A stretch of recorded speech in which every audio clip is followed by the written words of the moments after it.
Report 1971। Asad Chowdhury. প্রাচ্যের গানের মতো শোকাহত, কম্পিত, চঞ্চল, বেগবতী তটিনীর মতো স্নিগ্ধ মনোরম আমাদের নারীদের কথা বলি, শোনো। এসব রহস্যময় রমণীরা পুরুষের কণ্ঠস্বর শুনে বৃক্ষের আড়ালে সরে যায়। বেড়ার ফোঁকর দিয়ে নিজের রন্ধনে তৃপ্ত অতিথির প্রসন্ন ভোজন দেখে শুধু মুখ টিপে হাসে। প্রথম পোয়াতে লজ্জায় আনত হয়ে কোচরে ভরেন অনুজের সংগৃহীত কাঁচা আম, পেয়ারা, জালিতা। সূর্যকে পর্দা করে এসব রমণী। অথচ জোহরা ছিল নির্মম শিকার। সকৃতজ্ঞ লম্পটেরা সঙ্গিনের সুতীব্র চুম্বন গেঁথে গেছে। আমি তার সুরকার, তার রক্তে স্বরলিপি লিখি।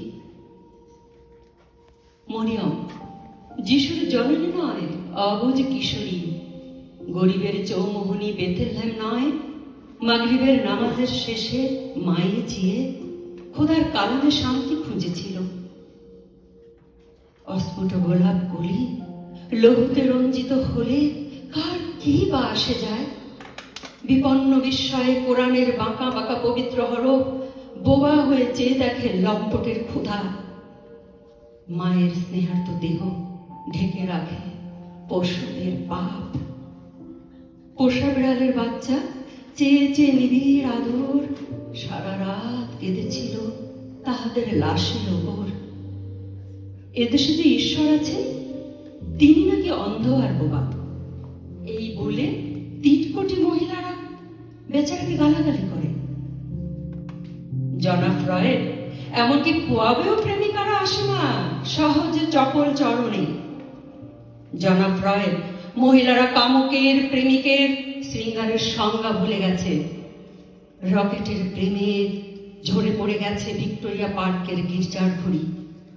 মুসল্লির সেজদায় আনত মাথা নিরপেক্ষ বুলেটের অন্তিম আজানে স্থবির হয়েছে। বুদ্ধের ক্ষমার মূর্তি ভাঁড়ের মতন ভেবাচাকা খেয়ে পড়ে আছে। তার মাথার উপরে এক ডজন শকুন মৈত্রী মৈত্রী করে হয়তো বা উঠেছিল কেঁদে। র্যাবো পাউঞ্চরের মতো পা টিপে জ্যোতির্ময় স্যারের ক্লাস থেকে চলে গেল। কাচের গ্লাসের মতো ভেঙে গেল সেই ছাত্রাবাস। পৃথিবীর সব চিন্তা কাগজের চেয়েও দ্রুত পুড়ে গেল। বারুদের গন্ধে ধন্য গ্রন্থাগার,